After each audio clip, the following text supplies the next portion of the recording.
সমস্ত রাজ্যের মুখ্য নির্বাচনী আধিকারিকদের তলব 10 সেপ্টেম্বর জাতীয় নির্বাচন কমিশনের তলব। যে তথ্য উঠে আসছে, সমস্ত রাজ্যের মুখ্য নির্বাচনী আধিকারিকদের তলব 10 সেপ্টেম্বর জাতীয় নির্বাচন কমিশনের তলব বলে জানা যাচ্ছে।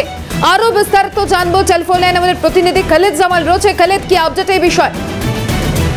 তবে আমরা জানি যে ইতিমধ্যে জাতীয় নির্বাচন কমিশন দেশের সমস্ত সিইওদের চিঠি পাঠিয়েছে এবং আগামী 10 তারিখে যে কনফারেন্স রয়েছে সেই কনফারেন্সে হাজির থাকা এবং তাদেরকে কিন্তু বেশ কিছু রিপোর্ট নিয়ে আসতে বলা হয়েছে। তারই পরিপ্রেক্ষিতে আজকে মুখ্য নির্বাচনী আধিকারিক দপ্তরে একটি বৈঠক ডাকা হয়েছে। সেই বৈঠকে সমস্ত অতিরিক্ত মুখ্য নির্বাচনী আধিকারিক, যুগ্ম মুখ্য নির্বাচনী আধিকারিক এবং ডেপুটি মুখ্য নির্বাচনী আধিকারিক উপস্থিত থাকবেন।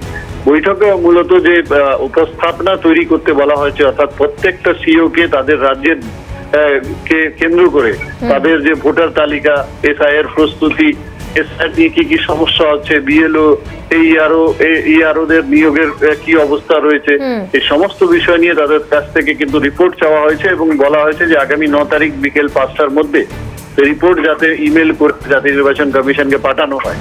সেই পরিপ্রেক্ষিতে আজকে রাজ্যের মুখ্য নির্বাচনী আধিকারিক দপ্তরে বৈঠক রয়েছে এবং এই বৈঠকে তাদের সমস্ত প্রস্তুতি নিয়ে কিন্তু আলোচনা হবে বলে জানা যাচ্ছে। ধন্যবাদ জানাবো খালিদ।